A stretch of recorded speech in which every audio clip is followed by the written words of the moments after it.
Universe, welcome back to obrolan pinggir jalan, tempat kita ngobrol santai soal hal-hal besar yang sering luput dari obrolan sehari-hari nih. Bareng aku Isti. Dan aku Rahmat. Hari ini kita bakal bahas satu hal yang cukup serius dan sering disepelein belakangan ini. Tapi tenang aja, kita bakal bawa santai ala obrolan pinggir jalan. Yap, di episode 2 ini topiknya adalah ketimpangan sosial. Kita peduli tapi cuma di sosmed. Familiar banget ya Rahmat? Banget. Aku sendiri juga kadang suka mikir, kok rasanya gampang banget ya klik share, terus habis sedih, tapi habis itu nge-scroll lagi.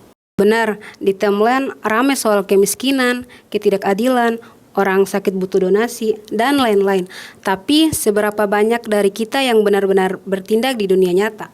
Nah, buat bantu kita gali lebih dalam perihal ini, hari ini kita kedatangan tamu spesial. Beliau merupakan pekerja di kantor dinas pendidikan dan pernah jadi reporter di Makassar. Yuk langsung aja kita sambut Kak Maharini. Halo Kak, apa kabar? Oke, halo Dek. Mungkin boleh diluruskan namanya. Nama saya Maharani Sinta Putri, bukan Maharini. Ya, Maharani Sinta Putri. Untuk aktivitas sehari-hari menjadi salah satu pekerja di salah satu instansi pendidikan, yaitu Dinas Provinsi Sulawesi Selatan, dan merupakan pekerja kontrak. Gitu. Saya di sini sudah berjalan sekitar 1 tahun lebih. Awal masuk itu 2024. Nah, sebelum masuk ke sini, ya sempat adik tadi singgung bahwa saya pernah menjadi seorang jurnalis, jadi salah satu media online, yaitu media Filalin Makassar. Tapi sekarang perusahaannya sudah tutup. Tapi kalau website masih ada, masih bisa lihat karya-karya saya di situ. Untuk mungkin sudah berjalan kerja itu selama 1 tahun lebih di sini, menjadi kalau di dinas pendidikan saya sebagai tenaga ahli smart school, dan spesifiknya itu saya mengelola sosmed. Sosmednya itu yang pertama yang saya kelola sosmed smart school, yang kedua itu yang saya kelola bersama teman-teman. Ada 3 termasuk saya, yaitu Dinas Pendidikan, akun Instagram, YouTube, dan X, itu kantor Dinas Pendidikan, yaitu provinsi. Baik, langsung saja kita masuk ke topiknya, yaitu kita bakal soal ketimpangan sosial yang mungkin kita peduli tapi cuman di sosmed doang tuh Kak. Yang dimana kalau soal bicara ketimpangan sosial nih Kak, sebenarnya sejauh apa sih masalah ini di Indonesia?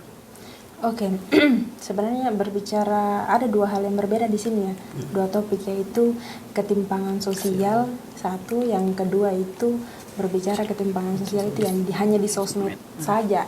Nah, sebenarnya itu ketimpangan sosial itu banyak, tapi kenapa sih yang berkoar-koar itu yang muncul itu hanya di sosmed saja? Terus apa bedanya yang tidak di sosmed? Sebenarnya 2 hal itu sangat berbeda. Yang pertama, ketimpangan sosial itu bisa kita lihat secara, mau dibilang tidak secara luas juga, bisa kita lihat kalau kita mau balik ke belakang, ada satu daerah yang paling terpencil, semisalnya di daerah saya ya.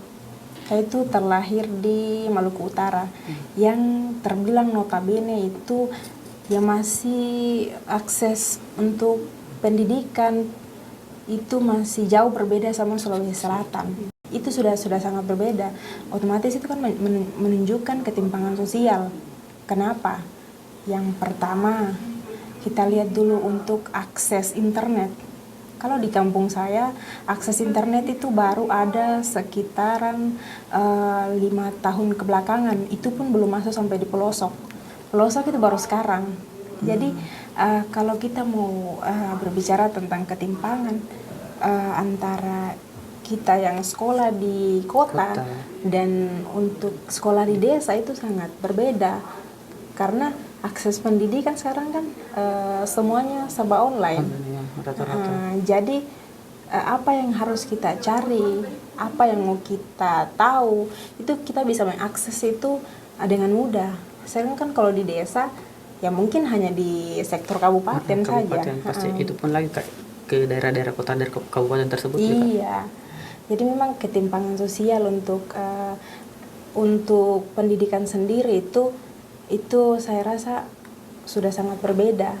Nah, terus kalau kita balik lagi ke opsi yang kedua, kenapa sih banyak orang itu ketimpangan tapi dia hanya berkuar-kuar di sosmed?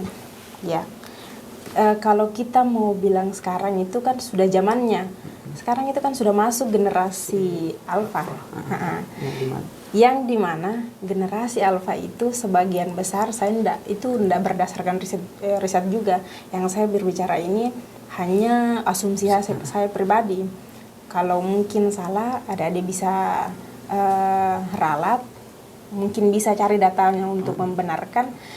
Sebagian gen alfa itu maunya itu dia mudah. Nah, maunya dia mudah dan dia ndak mau ribet. Nah, intinya praktis. Iya, dia mau itu praktis. Ada kan adik-adik kita yang SMP sekarang, itu dia sudah berbaur dengan gadget. Semua serba mudah.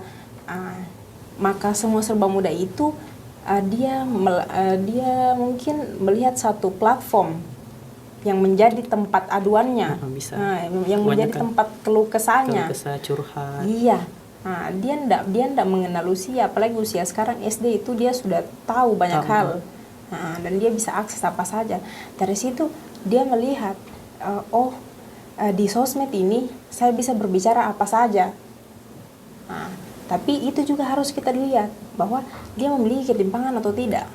Ketimpangan dari sisi pemikiran.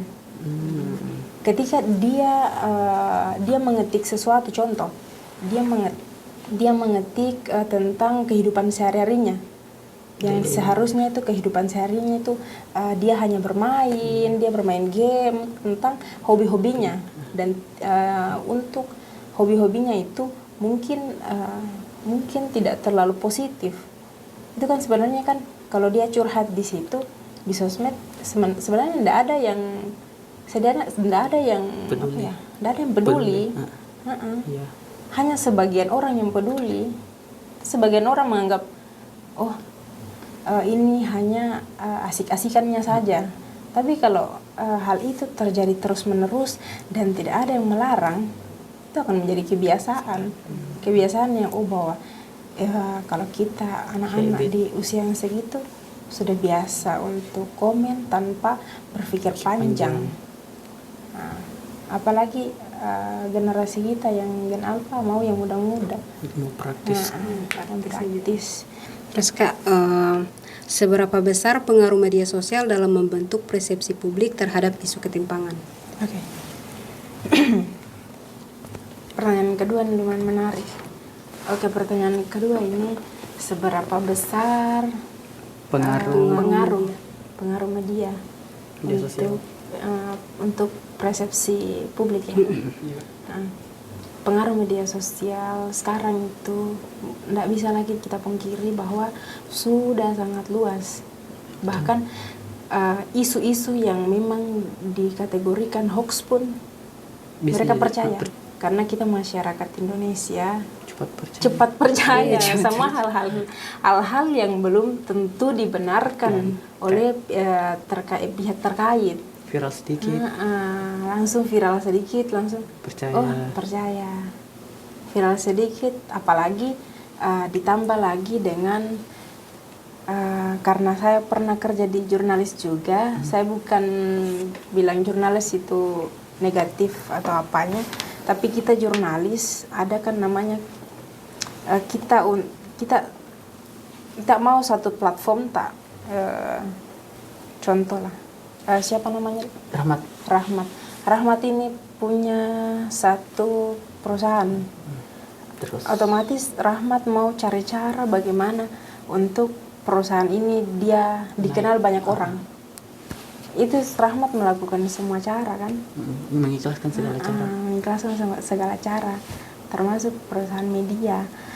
Apa yang menjadi perbincangan yang paling hangat di sosmed atau di kalangan masyarakat, itu dia bisa angkat dia bisa angkat di media. Nah, di media itu nanti mungkin sebagian masyarakat menyimpulkan, oh kan kalau kita menulis berita, diduga seorang mahasiswa masih ada kata menduga ya, tapi sudah ada yang berkomentar bahwa oh begini, sudah ada yang menyimpulkan di kolom komentar.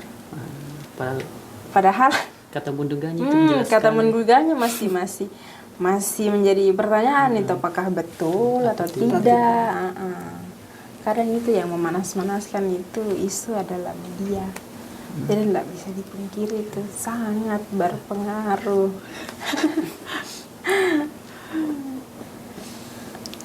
Pertanyaan ketiga, Kak.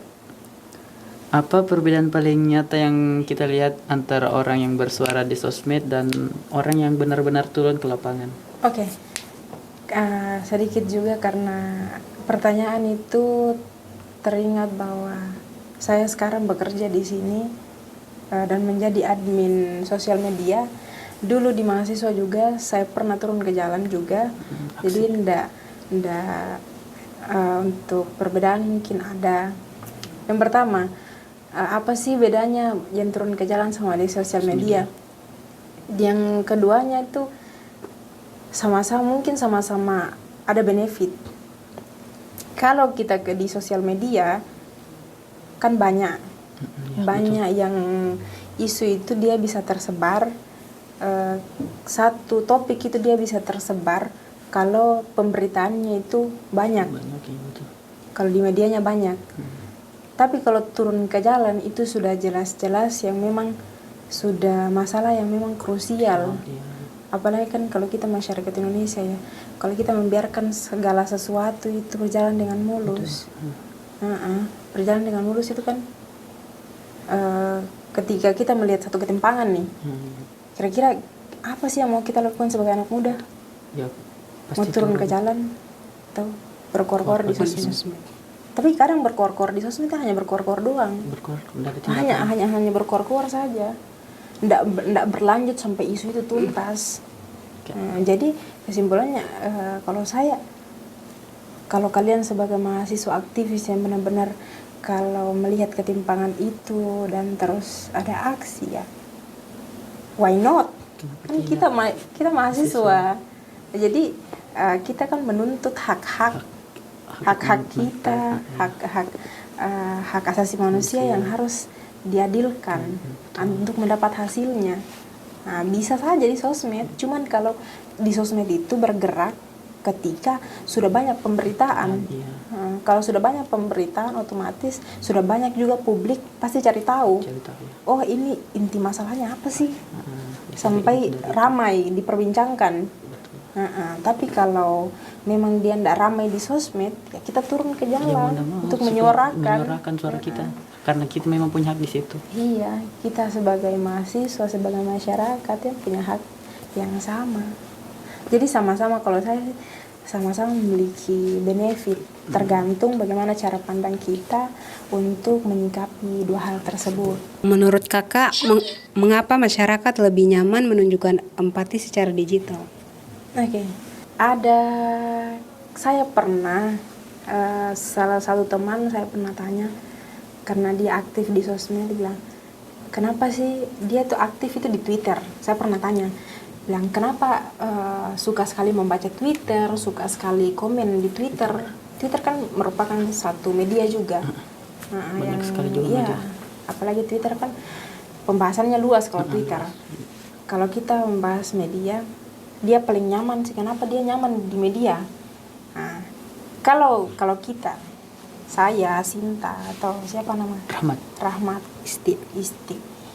Kalau kita banyak pengikut tak di sosmed, kalau di Twitter kita bahas, di Twitter itu kita punya akun, terus sering komen, sering dapat sering dapat like banyak. Iya.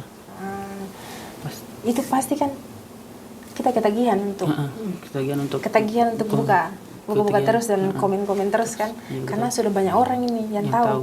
Tapi dia hanya tahu lewat media. Iya. Nah, di situ yang dibilang kenyamanan, karena kamu nyaman karena banyak orang yang kenal di sosmed. Sosmed, nah. Tapi kalau di dunia nyata kenapa ndak nyaman? Karena sebagian besar orang itu ada yang mengomentari hidup kita, ada juga yang kayak kurang peduli sama kita. Just peduli, kayak peduli, paling hanya teman, selo hai untuk say hi saja. Tapi kalau untuk basa-basi, tapi kalau untuk sosmed ini, kalau memang dia benar-benar kayak orang public figure, bukan public figure juga sebenarnya bisa jadi, karena ada juga yang bukan public figure kayak contohnya itu kalau dia punya akun TikTok tapi dia ndak pakai data dirinya, dia samarkan, tapi satu akun ini dia sudah terkenal, yang pastinya dia suka karena nyaman dengan dunianya sendiri. Kalau dia aslinya dia ndak dikenal banyak orang. Justru dia ndak menampakkan diri. Dan juga mungkin karena dia pikir di dunia nyata dia hanya biasa-biasa saja, jadi dia mencari simpati ke media. Last question juga. Apa harapan Kasinta terhadap generasi digital dalam menghadapi isu ketimpangan sosial ke depan? Kalau saya untuk harapannya kepada generasi-generasi berikutnya, terutama Gen Alpha, apalagi yang akan datang Beta, Gen Beta itu mungkin lebih, yang pertama untuk menyikapi ketimpangan sosial itu harus kita cari tahu dulu apa sih masalahnya ini. Nah, ketika sudah kita cari tahu apa masalahnya, bolehlah kita bersuara, tapi bersuara dengan bijak. Kalau di sosial media, bersuara dengan bijak, cari solusinya. Jika kalau tidak ada solusinya, boleh juga turun ke jalan kalau dia menyangkut dengan instansi. Ya, dengan bijak-bijak saja menggunakan media sosial, karena kalau tidak bijak juga media sosial, dia bisa bikin diri kita itu bisa terhanyut. Tapi kalau dengan sosial media juga dia mempermudah segalanya. Termasuk itu kan kalau sekarang mungkin lapangan pekerjaan itu gen alpha itu kebanyakan dia tidak mau ribet, jadi dia lebih memilih untuk bekerja remote. Jadi mungkin dia lebih suka jadi influencer, atau dia lebih suka jadi freelance untuk editor. Tapi kalau saya itu saja sih, dengan bijak, karena kalau kita tidak bijak menyikapi satu masalah, habislah kita yang kena.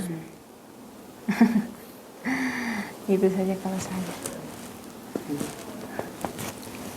Wah, banyak banget insting hari ini. Intinya kita semua punya peran, sekecil apapun. Jangan sampai kepedulian kita cuma berhenti di layar HP. Yuk bawa aksi ke dunia nyata. Betul banget. Kepedulian yang cuma lewat layar nggak akan pernah cukup mengubah realita. Tapi kepedulian yang dilanjutkan dengan aksi sekecil apapun itu bisa menjadi perubahan. Kak, mungkin dari Kasinta bisa kasih closing statement. Closing statement apa ya? Oke, mungkin dari saya belajarlah. Jangan pernah bosan dengan belajar, dan jangan pernah terjebak dalam pilihanmu sendiri, karena pilihanmu itu masa depanmu. Oke, terima kasih banyak Kasinta atas waktunya. Semoga obrolan ini bisa jadi pengingat buat kita semua. Thank you guys udah dengerin. Kalau kamu ngerasa episode ini relate, jangan cuma share. Yuk mulai dari aksi kecil juga. Kalau kamu suka dengan topik ini, jangan lupa follow dan ketik rating podcast ini di YouTube ya. Sampai ketemu di episode selanjutnya. tetap stylish, dan tetap kritis.